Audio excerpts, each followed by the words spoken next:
Hello दोस्तों, railway NOC rule हर rail कर्मचारी को जानना चाहिए। दोस्तों आपको बता दें कि एनओसी नो ऑब्जेक्शन सर्टिफिकेट होता है दोस्तों, जो उच्च शिक्षा ग्रहण करने के लिए मिलता है या फिर उच्च पद यानी सेम ग्रेड पे नहीं, आपसे ऊपर वाले ग्रेड पे में परीक्षा में सम्मिलित होने के लिए मिलती है। आपको बता दें कि इसके बहुत सारे रूल्स है जिसके कारण ये एनओसी दिया जाता है। दोस्तों सबसे पहले हम बात करेंगे उच्च पद और ग्रेड पे परीक्षा में सम्मिलित होने वाले, उसके बाद आप दूसरे वीडियो में आपको बताएंगे उच्च शिक्षा लेने के लिए एनओसी किस तरह से लिया जाता है। तो सबसे पहले बात कर रहे हैं कि जो हायर ग्रेड पे लेना चाहते हैं उसके लिए एनओसी किस तरह से प्राप्त किया जाता है, क्या क्या नियम है दोस्तों।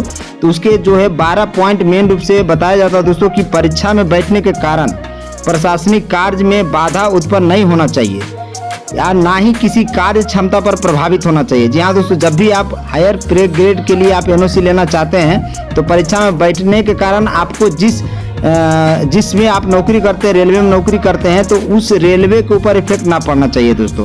दूसरा पॉइंट बोलता है कि उच्च परीक्षा में सम्मिलित होने के लिए कर्मचारियों को स्वयं का अवकाश लेना पड़ेगा, यानी स्वयं का छुट्टी आपको लेकर एग्जाम देने जाना पड़ेगा दोस्तों। आपको रेलवे की तरफ से छुट्टी नहीं मिलेगा या विभाग की तरफ से कोई छुट्टी नहीं मिलेगा दोस्तों।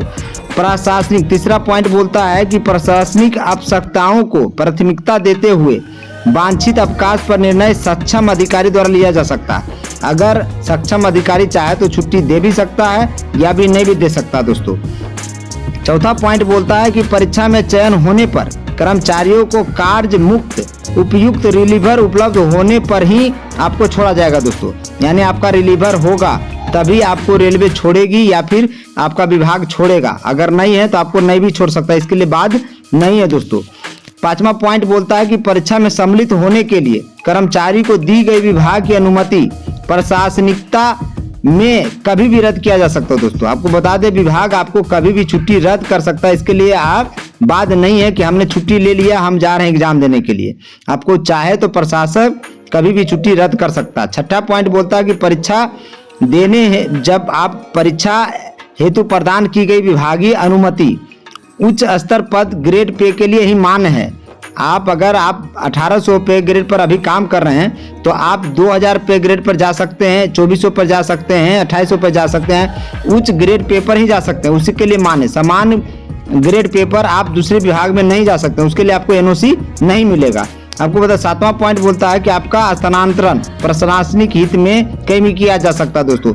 आपको ट्रांसफर कहीं भी विभाग के द्वारा किया जा सकता है दोस्तों, ये सातवां पॉइंट है। आठवां पॉइंट बोलता है विभागीय अनुमति लेने हेतु निर्धारण प्रोफार्मा में प्रार्थना पत्र आवेदन करने की अंतिम तिथि से पूर्व देना आवश्यक है।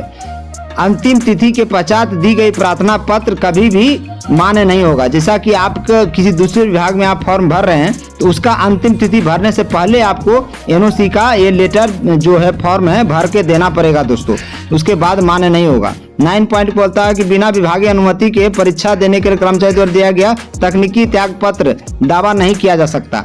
दो तरह के त्याग पत्र होते हैं, एक तकनीकी त्याग पत्र होता है उस पर आप दावा नहीं कर सकते हैं दोस्तों। इसके अलावा 10वां पॉइंट बोलता है कि जब आप परफॉर्मा पर विस्तृत फॉर्म भर देते हैं तो आपके जिसके अंदर में आप काम करते हैं उसे फॉरवर्ड कराकर ही आपको आगे आवेदन देना पड़ेगा दोस्तों, या फिर डीआरएम साहब को दें या फिर सीडीओ साहब को दें।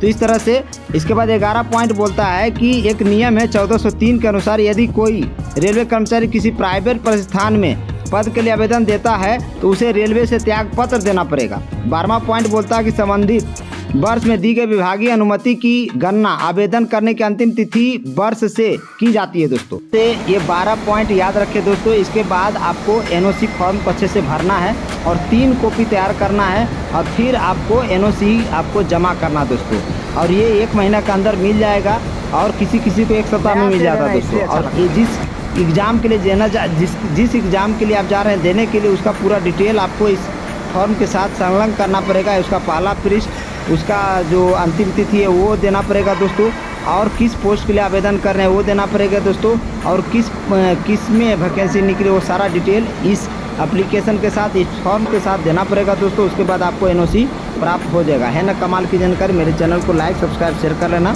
जय हिंद, जय भारत, जय हिंद रेलवे।